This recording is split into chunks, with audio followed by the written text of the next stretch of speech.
ओम नमः शिवाय. रामकृष्ण हरी.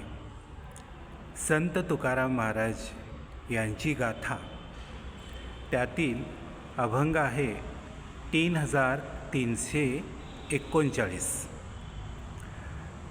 आंधळ्यासी जन अवघेची आंधळे.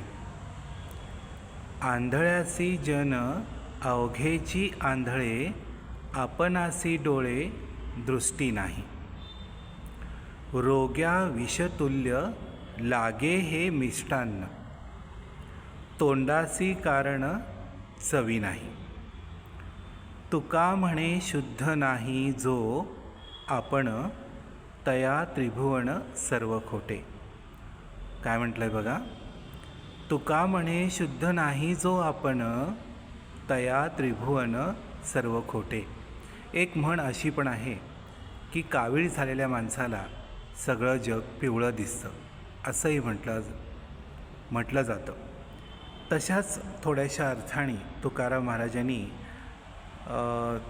इथे सांगितलेलं आहे, किंवा यावरूनच ती पुढे म्हण आली पण असावी की मनुष्य कसा आहे तसं त्याला जग दिसतं बऱ्याच वेळा. इथं असं म्हटलं आहे, रोग्या विषतुल्य लागे हे मिष्टान्न, तोंडासी कारण चवी नाही. तो म्हणतो माझ्या तोंडाला चव नाही, त्यामुळं मिष्टान्न आहे ते विषतुल्य आहे असं त्याला वाटतं. तुकाराम महाराज म्हणतात, तुका म्हणे शुद्ध नाही जो आपण. अरे जो मनाने शुद्ध नाही, शरीराने शुद्ध नाही, विचारांनी शुद्ध नाही, आचार विचारांनी शुद्ध नाही, त्याला जग कसं दिसेल, जगामधलं सौंदर्य कसं दिसेल. उदाहरणार्थ, आपल्या अवतीभोवती काही फुलझाडं असतात आणि सुंदर सुंदर फुलं त्याला लागलेली असतात, पण त्याचवेळी आपण रानात फिरत असतो, जंगलात फिरत असतो, त्यावेळी आपल्या पायात येणारं एखादं रान फूलसुद्धा आपण त्या सौंदर्यदृष्टीनं जर पाहिलं तर ते अधिक सुंदर दिसतं. त्याचं सौंदर्य हे अगदी निसर्गनिर्मित नैसर्गिक असं असतं. ते छोटं असेल, ते मोठं असेल, पण त्याचं सौंदर्य हे आपण जोपासलेल्या कुंडीतल्या झाडांच्या फुलांसारखंच सुंदर असतं. आपली पाहण्याची दृष्टी तशी पाहिजे.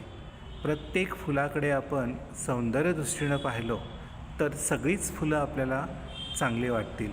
मग आपल्या मनातला भाव निघून जाईल की अमुक हीच फुलं देवाला अर्पण करावीत आणि तमुक ही फुलं देवाला अर्पण करू नयेत. हा जो भेद आपल्या मनात कधी कधी येतो तर तो निघून जाईल. कारण सर्व सृष्टीच परमेश्वराने निर्माण केलेली आहे. मग तो जंगलातला मनुष्य असेल, तो वाळवंटातला असेल, शहरातला असेल, खेड्यातला असेल, किंवा अन्य कुणी असेल, जर आपण मानलं देव ही गोष्ट जर आपण मांडली तर सर्वांनाच देवाने निर्माण केलेलं आहे. सर्व चराचर सृष्टी, सर्व प्रकारची वृक्ष, वेली, झाडं, झुडपं, माणसं, प्राणी, पशु, पक्षी सगळ्यांनाच देवाने निर्माण केलेलं आहे. प्रत्येकाचं सौंदर्य हे वेगळं आहे. तर लक्षात घ्या, आपण कसा विचार करतो तसं आपल्याला समोरचं दिसायला लागतं. आपण चांगला विचार केलो की आपली पावलंसुद्धा चांगल्या मार्गावर आपोआप पडायला लागतात. हेच कदाचित सर्व संतांना आपल्या कृतीतून, आपल्या अभंगातून सांगायचं असेल. म्हणून तुकाराम महाराज म्हणतात, तुका म्हणे शुद्ध नाही जो आपण, तया त्रिभुवन सर्व खोटे. अरे सगळं जगच खोटं आहे असं त्याला वाटायला लागतं, कारण खोटेपणा हा मनात असतो. शुद्ध भाव मनात जपला की मला वाटतं सर्वच अगदी शुद्ध, गंगेच्या पाण्यासारखं शुद्ध, निर्मळ आणि दुधासारखं पवित्र, अमृतासारखं पवित्र असं वाटतंय. ओम नमः शिवाय. रामकृष्ण हरी.